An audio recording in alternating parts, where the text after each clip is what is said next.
یہ ایک دلچسپ اور سبق آموز اردو کہانی ہے جس میں ایک لڑکا جادوئی جنگل میں جاتا ہے اور وہاں جا کر سچائی کی اہمیت کو اور طاقت کو دریافت کرتا ہے۔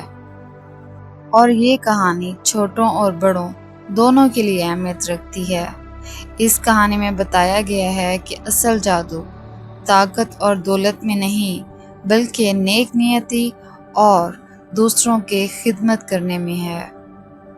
ایک گھنے جنگل کے کنارے ایک گاؤں آباد تھا۔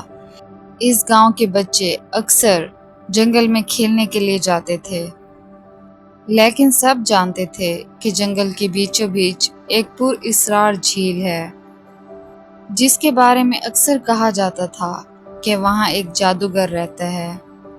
گاؤں کا ایک لڑکا ارحم ہمیشہ ایک تجسس میں رہتا تھا کہ آخر اس جھیل میں کیا چھپا ہے، اور پھر ایک دن اس نے فیصلہ کیا کہ وہ خود جا کر اسے دیکھے گا۔ وہ جو ہی جنگل میں داخل ہوا تو اسے پرندوں کی دلکش آوازیں اور پتوں کی سرسراہٹ سنائی دی۔ اسے یہ منظر انتہائی دلکش لگا، لیکن وہ جو آگے بڑھتا گیا اسے ہوا بوجھل سی اور خاموش محسوس ہونے لگی۔ آخر کار وہ اس جھیل تک پہنچ گیا۔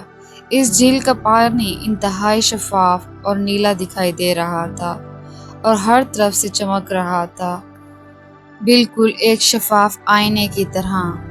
اور اچانک پانی سے ایک خوبصورت روشنی نکلی اور اسے اپنے سامنے دو خوبصورت مور دکھائی دیے جن کا رنگ سفید تھا اور وہ انتہائی دلکش اور حسین دکھائی دے رہے تھے۔ یہ جادوئی مور تھے اور ان کی آنکھیں جگنو کی طرح چمک رہی تھیں۔ دونوں موروں نے ایک نرم لہجے اور پیار کے انداز میں ارحم سے کہا، ارحم، یہ جھیل کوئی عام جھیل نہیں ہے، یہ جھیل ایک جادوئی جھیل ہے۔ جھیل ایک سچائی کی جھیل ہے۔ جو بھی اس میں جھانکے گا اس کو اپنی اصلیت نظر آ جائے گی، اس کو اپنی نیت صاف نظر آ جائے گی کہ وہ کیا سوچتا ہے۔ ارحم نے حیران ہو کر پوچھا، کیا واقعی؟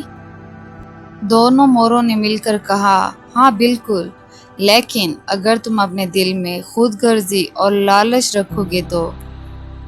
ارحم نے ہمت باندھی اور پانی میں جھانکنے کے لیے موروں سے کہا کہ وہ اس کو اجازت دیں کہ وہ اس جھیل میں جھانک سکے تاکہ اس سے اس کی اصلیت اور نیک نیتی کا پتہ چل سکے۔ یوں دیکھتے ہی دیکھتے ارحم پانی میں جھانکنا شروع ہوا۔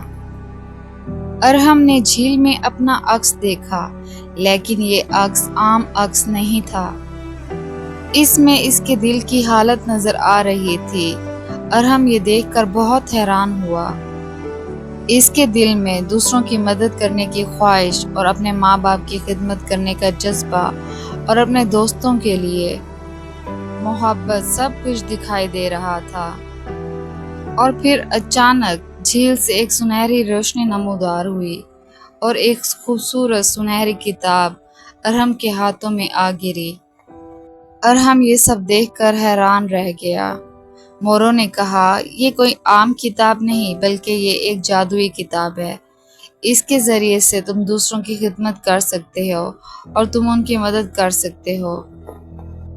پھر موروں نے دوبارہ کہا، لیکن ارحم یاد رکھنا، تم اس کتاب کو صرف نیکی کے کاموں کے لیے استعمال کرنا۔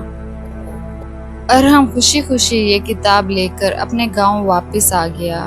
یہاں آتے ہی اس نے اس کتاب کے ذریعے بیماریوں کے خلاف علاج معالجے سیکھے اور انہیں ڈھونڈا۔ یوں دن گزرتے گئے، ارحم اس سے بہت فائدہ اٹھانے لگا۔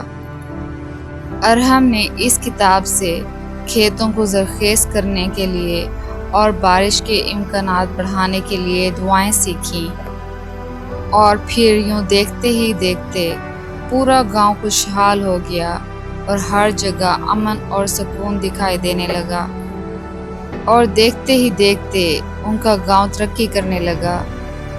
گاؤں کے لوگ یہ سب دیکھ کر حیران رہ گئے کہ ایک ننھا منا بچہ اتنا چھوٹا سا کیسے پورے گاؤں والوں کے کام آیا ہے۔ اور اس کی بہادری اور نیک نیتی سے کیسے ایک ویران گاؤں ایک خوبصورت اور ایک دلکش گاؤں میں تبدیل ہو گیا ہے، اور اس کی نیک نیتی نے سب کی تقدیریں بدل دی ہیں۔ ارہم کو سب جنگل کا ہیرو کہنے لگے۔ تو بچوں، اس کہانی سے ہم نے یہ سیکھا کہ اصل جادو شہرت، دولت اور طاقت میں نہیں بلکہ سچائی اور نیک نیتی میں ہے اور دوسروں کی خدمت میں ہے۔ جو لوگ دل سے نیک ہوتے ہیں تو یہ دنیا خود بخود ان کے لیے آسان ہو جاتی ہے، اور خدا خود ان کے لیے راستے بناتا جاتا ہے اور ان کے لیے آسانیاں پیدا کرتا ہے۔ اس لیے بچوں، ہمیں چاہیے کہ ہمیں ہمیشہ نیک نیتی سے دوسروں کے کام آنا چاہیے۔